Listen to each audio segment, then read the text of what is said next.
भगवान शिव के मस्तक से गंगा बहने की पौराणिक कथा। भगवान शिव के सिर से गंगा के प्रवाह की कथा बहुत पुरानी और पवित्र है। इस कथा का उल्लेख विभिन्न पुराणों में किया गया है, विशेष रूप से शिव पुराण, वाल्मीकि रामायण, महाभारत और भागवत पुराण में।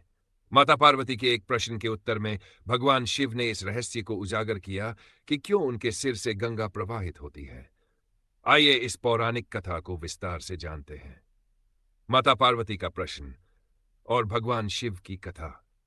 एक बार माता पार्वती ने भगवान शिव से विनम्रतापूर्वक पूछा, स्वामी, आपके मस्तक से ये पवित्र जलधारा क्यों प्रवाहित होती है? ये कौन सी नदी है और ये आपके शीश पर कैसे आई?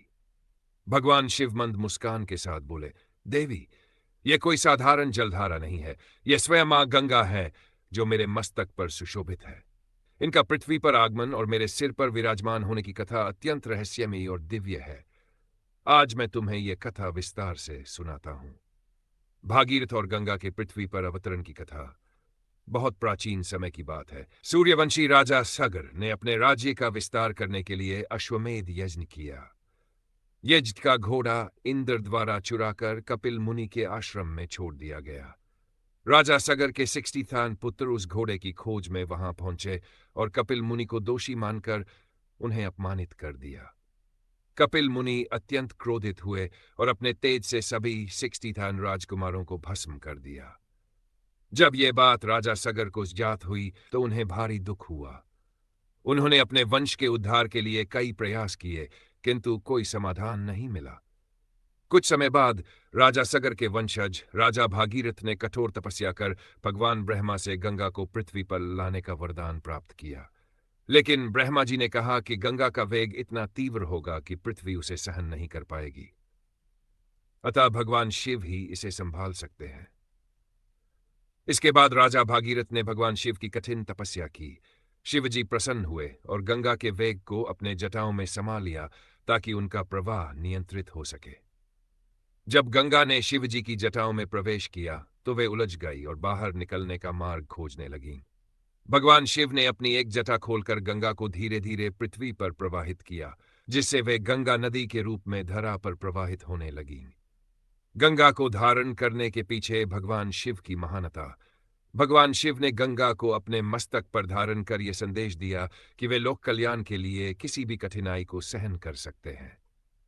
यदि गंगा सीधे पृथ्वी पर गिरती तो उसका वेग इतनी शक्ति से होता कि समस्त पृथ्वी नष्ट हो जाती। इसलिए भगवान शिव ने अपनी जटाओं में गंगा को स्थान देकर उनके प्रवाह को नियंत्रित किया और धीरे धीरे उन्हें धरती पर भेजा।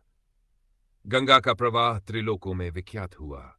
वे स्वर्ग में मंदाकिनी, पृथ्वी पर गंगा और पाताल में भागीरथी के नाम से जानी जाती है। गंगा का बार बार भगवान शिव के मस्तक से प्रवाहित होना। माता पार्वती ने भगवान शिव से पूछा, प्रभु, जब गंगा एक बार पृथ्वी पर आ गई तो वे बार बार आपके सिर से क्यों बहती है? भगवान शिव ने उत्तर दिया, देवी, गंगा केवल जल की एक धारा नहीं बल्कि पवित्रता, मोक्ष और दिव्यता का प्रतीक है। जब भी पृथ्वी पर पाप बढ़ते हैं और अधर्म का प्रकोप बढ़ता है, तब गंगा के जल से आत्मा और पृथ्वी की शुद्धि आवश्यक होती है। गंगा का प्रवाह सिर्फ एक भौतिक घटना नहीं बल्कि आध्यात्मिक और दैवीय प्रक्रिया है। भगवान शिव गंगा को अपने सिर पर धारण कर समस्त जगत को ये संदेश देते हैं कि केवल शक्ति से नहीं बल्कि संयम, धैर्य और दया से भी लोक कल्याण किया जा सकता है। गंगा के जल का शिव से जुड़ाव। गंगा का जल शिवजी की जटाओं से होकर गुजरने के कारण पवित्र और अमृत के समान माना जाता है। शिवलिंग पर जल अर्पण। शिवलिंग पर गंगा जल चढ़ाने से असीम पुण्य की प्राप्ति होती है। अर्धनारीश्वर का प्रतीक। गंगा का शिव के मस्तक पर विराजमान होना शक्ति और शिव के अभिन्न संबंध का प्रतीक है। कथा का निष्कर्ष। माता पार्वती इस कथा को सुनकर अत्यंत प्रसन्न हुई और बोली, स्वामी, आपकी ये कथा अद्भुत और प्रेरणादायक है। अब मैं समझ गई कि गंगा केवल एक नदी नहीं बल्कि स्वयं पवित्रता की मूर्ति है और आप उन्हें अपने शीश पर धारण कर समस्त संसार के कल्याण हेतु संकल्पित हैं। भगवान शिव मुस्कुराए और बोले, देवी, जो भी इस कथा को श्रद्धा से सुनेगा उसे मोक्ष की प्राप्ति होगी और वह सभी पापों से मुक्त हो जाएगा। इस कथा से हमें क्या सीख मिलती है? धैर्य और तपस्या से असंभव कार्य भी संभव हो सकते हैं। राजा भागीरथ के प्रयासों से गंगा पृथ्वी पर आईं। शक्ति का सही उपयोग महत्वपूर्ण है। भगवान शिव ने गंगा को अपने मस्तक पर धारण कर उनके वेग को नियंत्रित किया।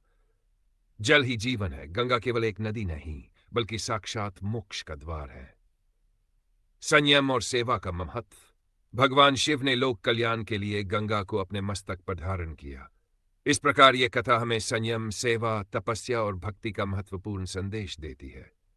जो भी सच्चे मन से गंगा और भगवान शिव की आराधना करता है, उसे जीवन में सुख, शांति और मोक्ष की प्राप्ति होती है।